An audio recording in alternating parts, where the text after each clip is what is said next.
잘못된 내가 너무도 많아. 세상 영광을 쫓아 십자가를 버리고 진실하신 주님 뜻을 버렸네. 교회는 무너지는 바벨론 성, 동곡의 벽이야.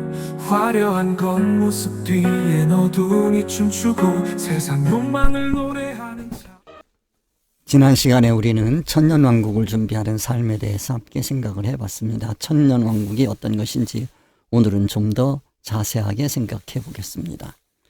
여러분은 어떤 지도자를 따라가며 어떤 지도자가 되기를 준비하고 계시는지 곰곰이 생각해 보시고 자기를 성찰하는 귀한 기회가 되시기를 주님의 이름으로 축복드립니다. 장차 천국에서 왕같은 제사장임을 항상 잊지 않아야 되겠습니다. 또 내가 봄에 천사가 무저갱 열쇠와 큰 쇠사슬을 그 손에 가지고 1절 말씀이었습니다. 오늘은 1절에 이어서 요한계시록 20장 2절에서 3절 말씀입니다. 용을 잡으니 곧 옛 뱀이요 마귀요 사탄이라 잡아서 1000년 동안 결박하여 무저갱에 던져 넣어 잠그고 그 위에 인봉하여 1000년이 차도록 다시는 만국을 미혹하지 못하게 하였는데 그 후에는 반드시 잠깐 놓이리라. 우리는 오늘 이 시간 용을 결박하여 가두는 권세에 대해서 함께 생각해 보겠습니다. 이 용을 결박하여 가두는 권세는 특정 수준에 머물러 자라지 못하는 것, 그것이 바로 무저갱의 상태다 하는 겁니다. 무저갱을 우리가 알아야 되고 지난 시간에 우리 함께 생각해 봤습니다. 그 무저갱에 던져 넣어야 되는 거다. 이 무저갱이라고 하는 것 우리가 생각해 보면 밑바닥은 끝이 없고 위로 올라가는 건 한정이 있는 신앙 상태를 얘기하는 것이다. 사실은 누가 가두어 놓는 것이 아니고 자기 스스로가 갇히는 신앙인데 우리 그 신앙에서 건져내는 천사의 사명을 생각해 봐야 되겠다 하는 말씀이 되겠습니다. 용 하면 옛뱀이죠. 옛뱀 하면 창세기가 생각날 겁니다. 그리고 마귀고 사탄이고 다 같은 뜻입니다. 요한계시록에서는 용으로 나타나지만 창세기에서는 뱀으로 나타났습니다. 이 우리 안의 세속적 신앙 정신 사상을 용이라고 그렇게 표현하고 있습니다. 그 용의 신앙 정신 사상은 첫 번째로 기복신앙을 상징합니다. 이 기복신앙 이렇게 얘기할 때 일반적으로 이 기복신앙이라고 하는 것은 우리 기독교인은 저주를 받는 신앙은 아니죠. 우리 기독교인들도 복을 구하는, 복을 바라는 그런 신앙이면은 틀림이 없습니다. 그럼에도 불구하고 우리 기독교에서 기복신앙을 천시하고 기복신앙을 멀리하는 것은 그 기복신앙 자체를 멀리하는 것이 아니고 이 용의 사상으로, 즉 세상 가치관으로 복을 설정하고 그 복을 추구하는 사상입니다. 이거는 자기 중심적인 세상 복에만 매몰된 신앙관입니다. 예수님을 믿으면서도 여전히 세상 성공, 세상 부, 그것을 상징하는 복을 추구하는 그와 같은 신앙입니다. 기도가 세상을 구하는 기도이고 기도가 세상 물질 성공을 구하는 기도라고 하면 그게 바로 기복신앙인 겁니다. 우리는 기복신앙과 이 기복신앙의 참 뜻을 우리는 정확하게 알고 있어야 되겠습니다. 우리 그리스도인들이 하나님께 구하는 것은 저주는 아닙니다. 복을 구하는 거죠. 어디 복을 구하는 것이냐? 천국 복을 구하여야 하는 것입니다. 우리가 기도할 때, 찬양할 때, 예배할 때 모두 천국 복을 받기 위해서 우리가 예배하고 찬양하고 그리고 말씀 연구하고 하는 것이지요. 그런 의미에서 기독교도 기복신앙이다. 그렇게 생각을 해 두시면 되겠습니다. 이 세상을 구하는 세상 기복신앙의 특징이 뭐냐? 교회에서 그 기복신앙의 특징은 형식주의에 머물러 있는 겁니다. 즉 세상 가치관의 변화 없는 종교적 모양새만 남은 신앙을 얘기한다. 종교적 모양새 말하면 겉으로 보기에는 기독교인데 그 내면에 들어가 보면 이건 세상인지 이 기독교인지 도저히 구별이 안 되는 거예요. 기독교인들의 기도는 적어도 기도 소리만 들어봐도 이 달라야 됩니다. 내용적으로는 세상을 구하고 있는 세상의 모든 종교와 똑같아요. 근데 마지막만 달라. 예수 이름으로 기도했습니다. 그 예수 이름으로 기도한다는 건 예수님의 인격을 걸고 하는 것인데 예수님은 그런 기도를 하신 적이 없어요. 그러니까 그 예수 이름은 가짜지. 자기가 구하고 있는 그 기도가 가짜는 아닌지 예수 이름을 도용한 것은 아닌지 돌아봐야 되겠습니다. 표면적으로는 십자가를 걸고 있으니까 꼭 기독교 같은데 그 내용을 보면 세상 사람들이 흔히 하는 희생정신을 얘기하는 그런 십자가를 걸고 있단 말이에요. 그거는 형식주의요. 기독교의 형식은 취했지만 내용은 전혀 다른 것이다. 설교도 들어보면 하나님의 말씀을 대언하는 것이 아니라 하나님의 말씀 성경을 이용해서 그 안에다 자기 생각을 잔뜩 집어넣어서 설교한단 말이에요. 그럼 그걸 어떻게 하나님 말씀을 대언했다고 할 수 있어요? 자기 생각을 대언한 거지. 이 성경 말씀 도용입니다. 그런 설교를 분별할 줄 알아야 되는데 그걸 분별할 줄 모르니까 아무 때나 아멘 하는 거예요. 그러면 안 되겠다 하는 말씀을 드립니다. 그리고 그러한 세속적인 신앙정신에서 나온 용이 교회에 앉아 있으면 교회의 권세를 부립니다. 권위에 앉아 있으면 교회의 권세를 가진단 말이에요. 그런데 교회의 권세는 하나님의 온전한 인격에서 나오는 겁니다. 진리 이치에서 나오는 거예요. 그런데 용이 하나님의 온전한 인격을 갖지를 않았죠. 진리 이치하고는 상관없는 세상 이치를 가지고 있단 말이에요. 거기에서 나오는 그 이치 가지고 교회에서 권위를 가졌단 말이에요. 목사직을 가졌고 장로직을 가졌고 무슨 회장 하는 그런 직을 가졌단 말이에요. 그리고 거기에서 권세를 부린단 말이에요. 그거를 우리는 뭐라고 하느냐? 권위주의라고 하는 거예요. 권위주의라고 하는 것은 자리를 차지할 만한 실력이 없는 사람이 자리를 차지했을 때 그가 행사할 수 있는 것은 무력밖에 없단 말이에요. 공권력을 사용해서 자기의 권위를 지키려고 한단 말이에요. 자기의 자리를 지키려고 한단 말이에요. 그게 권위주의야.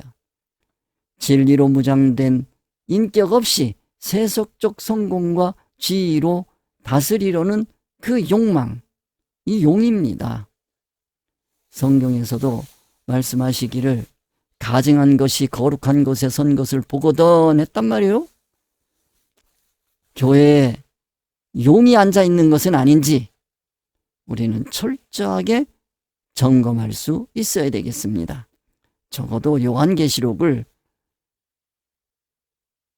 읽을 정도가 되고 요한계시록을 이해할 정도가 됐으면 이제는 그 정도는 볼 줄 알아야 되는 거예요. 그런 실력도 없는데 어떻게 요한계시록을 볼 수 있겠어요? 그런 실력이 없는 사람들이 요한계시록을 푸니까 이 권위주의에 빠져가지고 성도들을 겁준단 말이에요. 그리고 자기 물질적 욕심, 세상 욕심을 잔뜩 채운단 말이에요. 아주 나쁜 사람들이에요.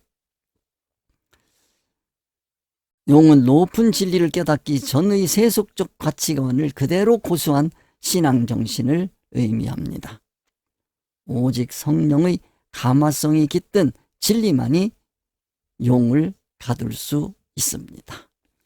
우리는 오늘 이 용을 가두는 신앙에 대해서 함께 살펴보게 될 것입니다. 이 무저갱을 여러분들이 알아야 되는데요. 이 무저갱 위에 서 있는 신앙, 이 무저갱을 뚜껑이 있단 말이에요. 그 뚜껑 위에 있는 신앙이 있고 뚜껑 밑에 있는 신앙이 있어요. 뚜껑 밑에 가두어 놓은 신앙이 용의 신앙이란 말이에요. 위에 있는 신앙이 이제 세례 요한의 수준이란 말이에요. 세례 요한의 수준의 신앙을 우리는 알아야 됩니다. 세례 요한은 기본 구원, 또 예수님을 만나러 가는 통로입니다. 예수님의 길을 예비한 자입니다.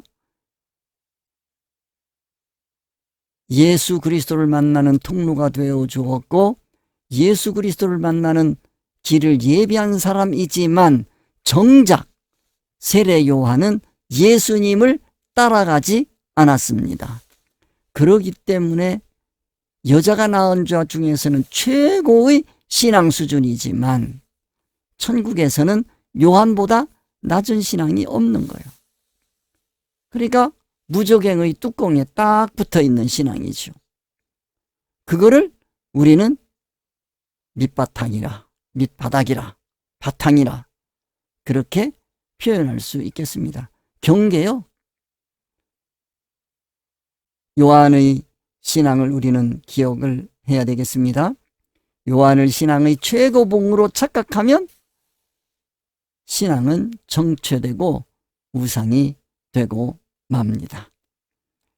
이 세례 요한에 머물러 있는 기독교인들이 너무 많아요.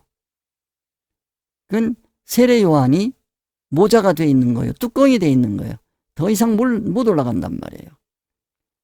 세례 요한은 뚜껑이 아니라 이제 세례 요한을 통해서 예수님을 만나야 되고 예수님이 이끄는 대로 따라갈 수 있어야 되는 겁니다. 세례 요한이 낸 그 길을 따라서 예수 그리스도를 만나야 됩니다. 그래서 예수 그리스도께서 주시는 우리에게 예배해 놓으신 성령 세례를 받아야 하는 겁니다. 예수 그리스도를 받으면서 하나님의 의사로 단일이 되어가며 자신을 변화시켜서 진리 자체화해서 성령 세례를 받고 부활에 참여하는 삶을 살아야 되는 것입니다. 이러한 길을 걸어간, 이러한 신앙의 여정을 걸어간 사람들이 예수님의 제자들입니다. 요한을 디딤돌 삼아서 주님을 따라 무한히 성장하는 능동적 삶을 말하는 겁니다. 그래서 요한이 경계다 이렇게 생각을 하시면 되겠습니다. 그리고 우리는 기억해야 됩니다. 지도자는 성도의 머리가 되면 안 됩니다. 지도자가 성도의 머리가 되면 그건 우상입니다. 성도의 머리 위에는 교회의 지도자가 있는 것이 아니라 예수 그리스도가 있어야 되는 거예요. 자신이 성도들의 머리 위로 올라가려고 그러면 안 됩니다. 그건 자기가 우상의 길을 걸어가고 있는 거예요. 우상화시키고 있는 거예요. 교회 역사에서 우상의 길을 걸어간 교회 지도자들이 얼마나 많은지 우리는 성경에서 많이 살펴봤습니다. 지도자는 성도의 디딤돌이 되어야 합니다.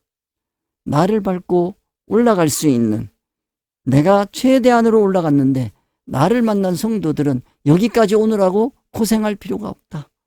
나 있는 데서부터 신앙을 성숙시켜서 더 높은 경지로 올라가고 그곳에서 지도자가 되어서 다른 사람들의 디딤돌이 되어서 또 하나의 징검다리가 되어줘라.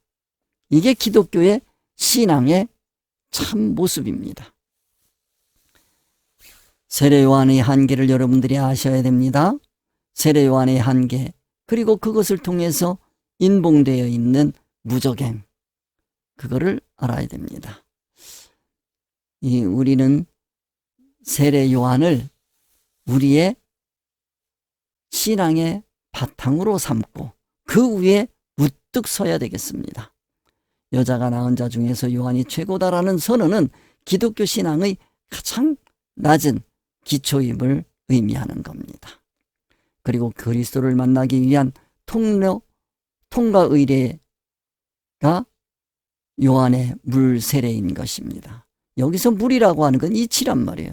물 세례라고 하는 것은 여러분 물에서 나오는 거예요. 세상 이치에서 나오는 거예요. 세상 이치, 다른 말로 고치면 세속적 신앙에서 벗어나는 거예요. 요한이 물 세례를 베푼 사람들 로마인이 아닙니다. 유대인들이란 말이에요. 유대인들이 율법을 가지고, 하나님이 주신 율법을 가지고 성경의 표면, 즉 세상 이치에 머물러 있단 말이에요. 그런 이스라엘 백성들을 끌어올리는 세례가 물세례입니다. 물세례 여러분들 단순하고 간단하게 보아서는 안 됩니다. 난 이제 여기서 올라와서 예수님을 만나고 예수님의 교훈에 따라서 살겠습니다 하는 고백을 하는 게 기독교의 기초란 말이에요. 거기에 머물러 있으면 안 됩니다. 거기에 머물르면 용의 정신에 갇히게 됩니다. 한 발만 내려가면 용이에요. 우리가 인봉하는 의미를 알아야 됩니다. 앞에서 배웠습니다. 요한의 신앙 수준을 최고봉이 아닌 밑바닥으로 삼는 지도자가 머리가 되지 않고 기초가 되는 그 신앙을 인봉하는 신앙이라고 한다. 그리고 요한을 통해서 만난 그리스도를 따라서 무한한 천국을 향해서 걸어가는 것이 참된 그리스도의 제자의 길이다 하는 것을 꼭 기억하시기 바랍니다. 여기서 인봉한다라고 하는 것은 앞에서 우리 배웠습니다. 인봉하는 거, 자, 용을 가두고 그리고 이제 뚜껑을 닫고 그리고 쇠사슬로 봉하는 겁니다. 즉 인봉하는 것은 용에게는 더 이상 올라오지 말아라 하는 뜻이 있고 성도들에게는 이 이상 더 내려가지 말아라. 이거 뜯어내면 무적행입니다. 큰일 나는 거예요. 세례 요한 밑으로 내려가면 안 돼요. 인봉은 이전의 낮은 사상이 나를 다시는 지배하지 못하도록 진리로 확정짓는 영적 행위인 겁니다. 세상 어떤 논리로도 흔들 수 없는 확고한 가치관을 진리로 정립하는 겁니다. 적어도 세례 요한을 만나고 예수님을 만난 사람은 세상 어떤 것들이 와서 흔들어도 흔들리질 않습니다. 진리의 쇠사슬과 열쇠로 무종액을 영원히 잠글 수 있는 능력을 갖추는 것이 세례 요한의 물세례가 되는 겁니다. 피조성에 갇힌 신앙을 넘어서는 하나님의 인침을 받는 신앙이지요. 예수님이 높은 진리를 깨닫기 전의 세속적 신앙 정신, 용의 사상이 더 이상 활동하지 못하도록 진리의 권세로 덮어버리는 신앙을 우리는 인봉한다. 그러는 거예요. 용이 더 이상 활동하지 못하게 해야 됩니다. 미혹하지 못하게 해야 돼요. 이것이 가능할 때 성도는 만국, 다시 말해서 세상의 이치에 자신을 미혹하지 못하도록 할 수 있습니다. 그 미혹으로부터 자유로워지는 겁니다. 이게 바로 진리가 주는 참 자유인 것입니다. 이제 또 용을 가두는 권세에 대해서 함께 생각을 해보겠습니다. 용을 가두는 권세는 성령의 감화성과 진리의 이치뿐이다 하는 거, 우리가 기독교의 지도자들은 성령의 감화성과 진리로 이 용을 가둘 수 있는 권세가 있어야 됩니다. 즉 무저갱에 갇혀있는 성도들을 끌어올려서 이 인봉한 위에 세울 수 있어야 되는 겁니다. 성경 66권의 계시정신으로 용을 체포하고 그리고 용을 묶어서 그리고 무저갱에 가두고 인봉할 수 있는 권세, 그건 진리밖에 없습니다. 성경에 계시된 진리 이치와 그 권세뿐입니다. 진리 이치는 인간의 말재간으로 또는 달변으로 깨달아지는 게 아닙니다. 이 진리 이치 성경 말씀을 이게 말재가 아니라 달변으로 착각하는 수가 있습니다. 그러면 안 돼요. 그보다 중요한 것은 언어로 해도 괜찮단 말이에요. 그 속에 정말 하나님의 의사, 하나님의 뜻, 성경의 계시가 있느냐, 계시가 담겨 있느냐, 이게 중요한 겁니다. 우리 안에서 역사하시는 성령님의 감화성이 핵심이란 말이에요. 이 성령 받은 사람이란 말이에요. 세상 이치는 설득으로 전달되지만 진리는 하나님의 뜻이기에 성령님만이 가르칠 수 있습니다. 말씀에 귀 기울이는 마음이 용을 결박하는 힘이 되는 겁니다.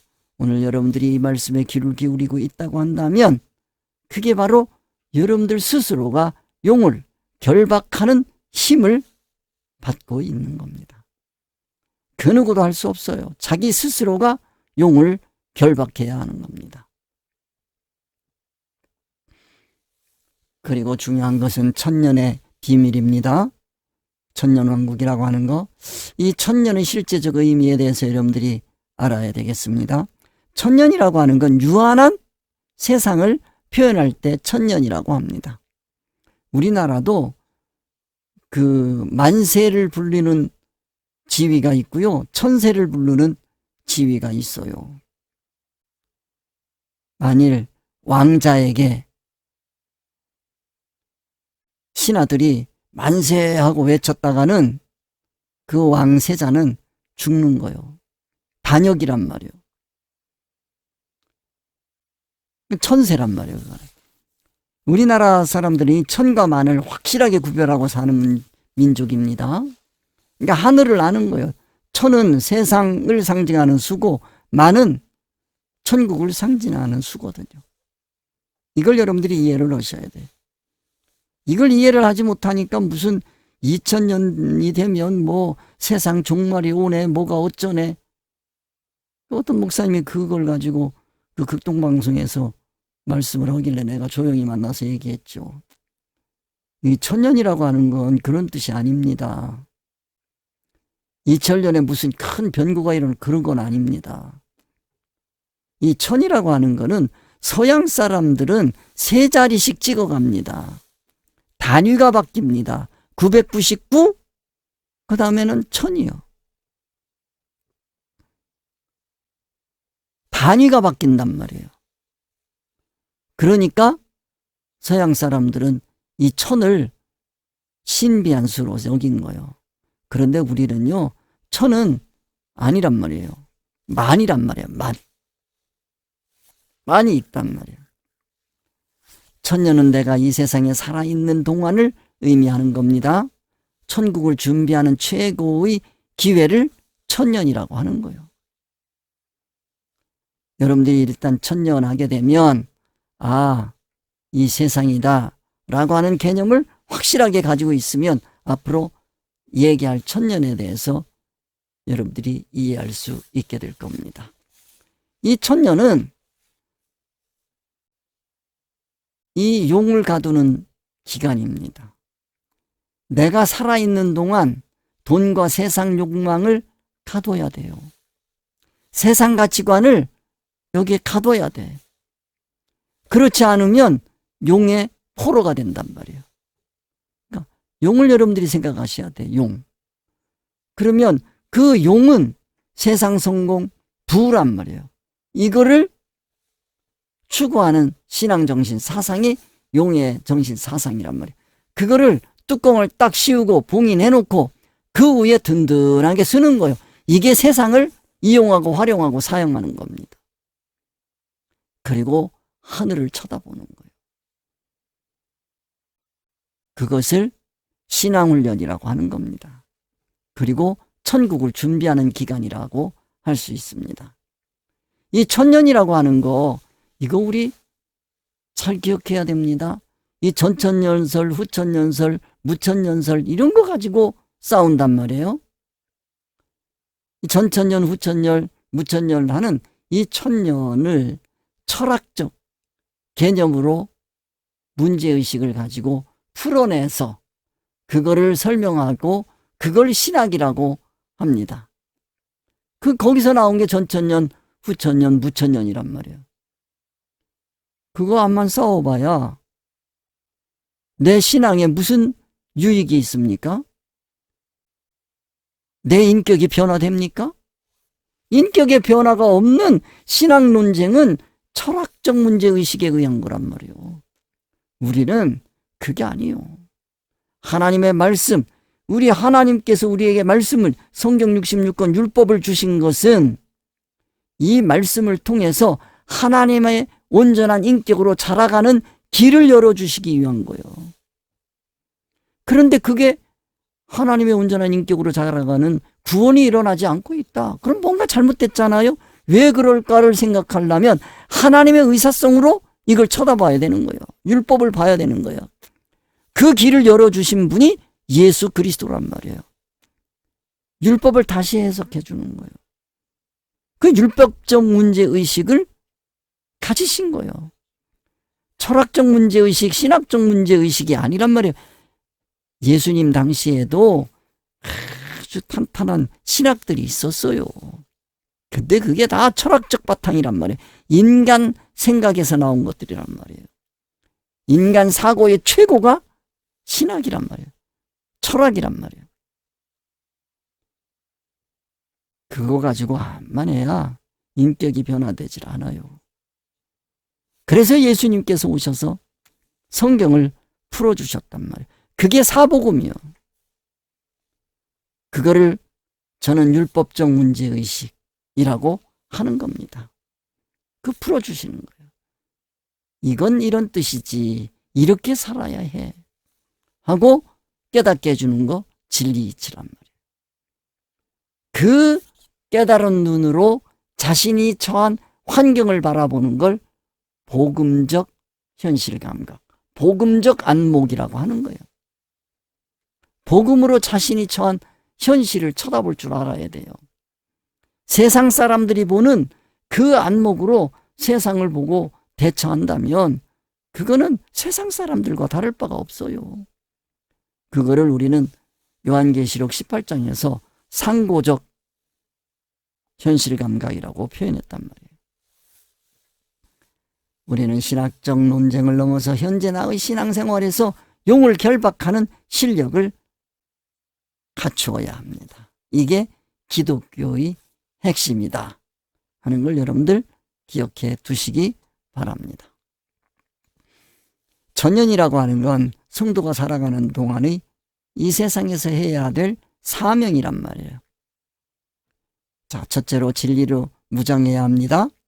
진리로 무장하고 왜 해야 됩니까? 말씀으로 용을 체포하고 묶고 놓아야 하는 겁니다. 그리고 용을 무적행에 가두어야 합니다.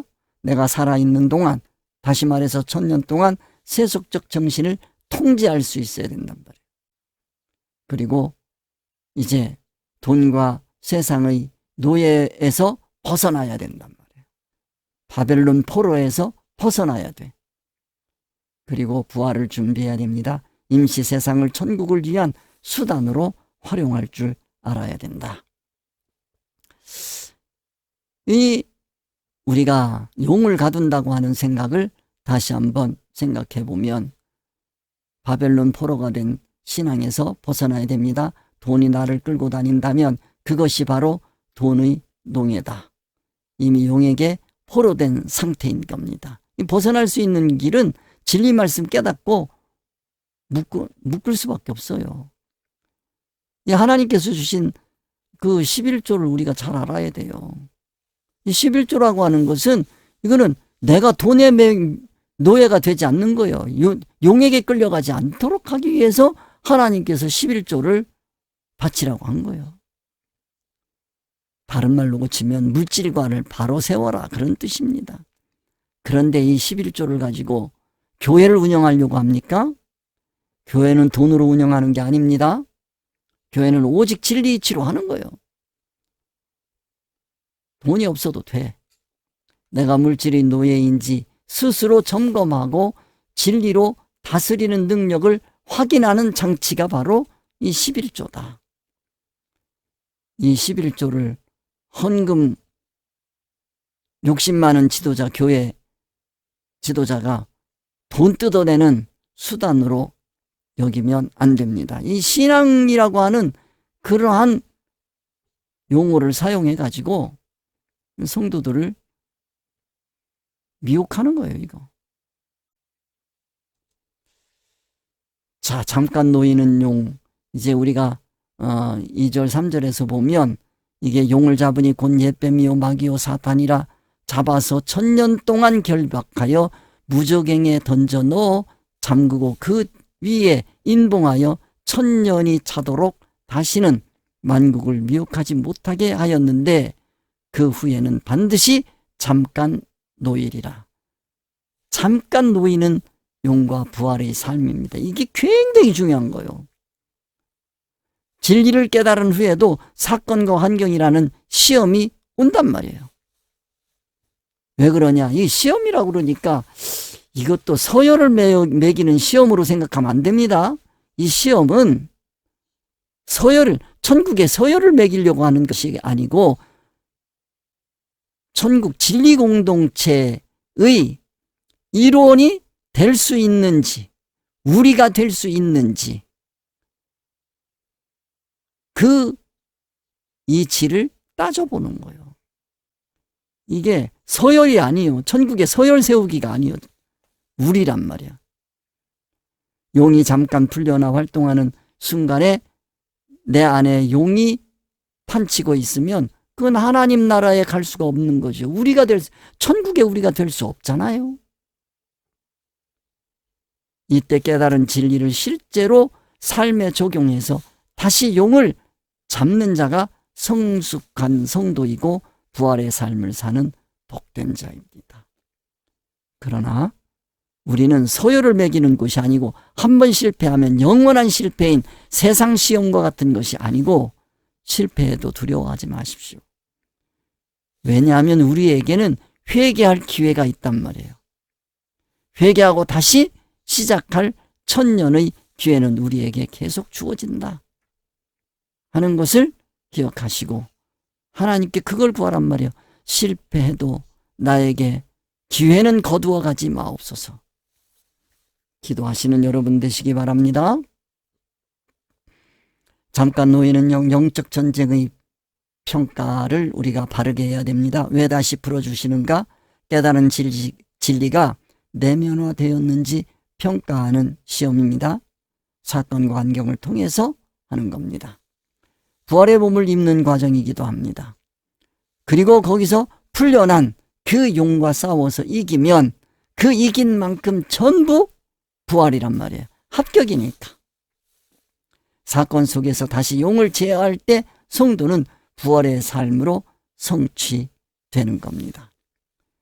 우리는 이 천년왕국을 통해서 실패가 무서운 것이 아니라 회개하지 않는 것이 무서운 것임을 깨달아야 되겠습니다. 이 말씀을 들으면서 반발하고 싶고 뭔가 불편한 마음이 있다고 한다면 회개하시기 바랍니다. 혹시라도 내가 용에게 붙잡혀 있는 것은 아닌가? 용에게 붙잡혀 있는 사람은 이 말씀이 아주 부담스럽지요. 잠깐 놓인 용은 우리를 완성시키기 위한 하나님의 도구라고 하는 것을 꼭 기억합시다. 그리고 이제는 그리스도를 따라가야 됩니다. 천년왕국을 논쟁하지 말고 전천년설, 후천년설, 무천년설 그런 거 가지고 신학적 논쟁을 하지 말고 오늘 용을 결박하는 삶을 살아야 되겠습니다. 요한을 기초속으로 삼고 그리스도를 따라 무한한 하나님의 인격으로 성숙해 가야 하는 겁니다. 진리의 이치로 세상 이치를 제어하는 권세를 오늘 회복하시기를 주님의 이름으로 축복합니다. 자, 그러면 그러기 위해서 필요한 게 뭡니까?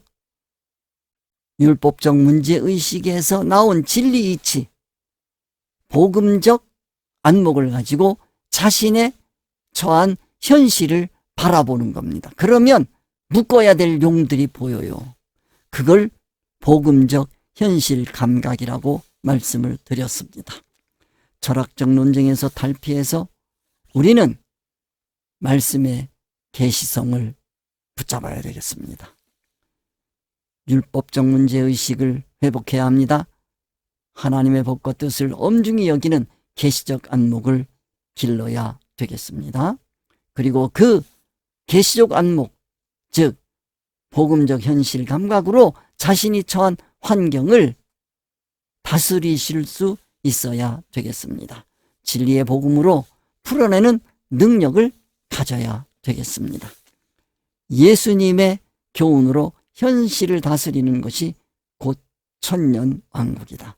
이 시간을 통해서 여러분 천년왕국을 확실하게 깨달으시기 바랍니다. 천년왕국이라고 하는 건 뭐냐? 이거는 내가 예수님의 교훈, 진리, 이치로 자체화하는 기간이다. 그 자체화하는 그 기간 동안에는 용을 가두어 놓아야 돼요. 용이 풀려나면 안 돼.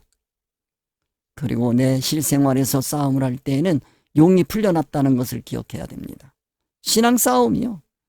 그것을 내가 제어하고 다스릴 수 있는 능력이 있어야 되겠다. 그걸 진리 자체화라고 한다. 예수 그리스도를 닮은 삶이라고 한다.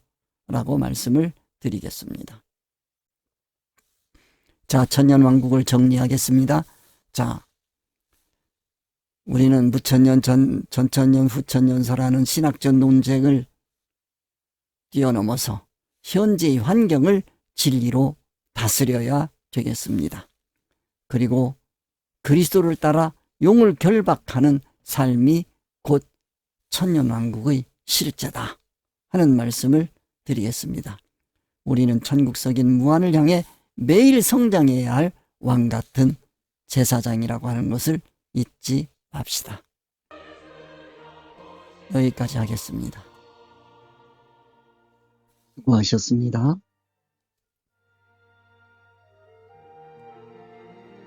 우리 주님 가르쳐 주신 기도로 하나 되는 시간 있습니다. 하늘에 계신 우리 아버지여, 이름이 거룩히 여김을 받으시오며 나라에 임하옵시며 뜻이 하늘에서 이루어진 것 같이 땅에서도 이루어지이다. 오늘날 우리에게 일용할 양식을 주옵시고 우리가 우리에게 죄 지은 자를 사하여 준 것 같이 우리 죄를 사하여 주옵시고 우리를 시험에 들게 하지 마옵시고 만하게서 나라와 권세와 영광이 아버지께 영원히 있사옵나이다.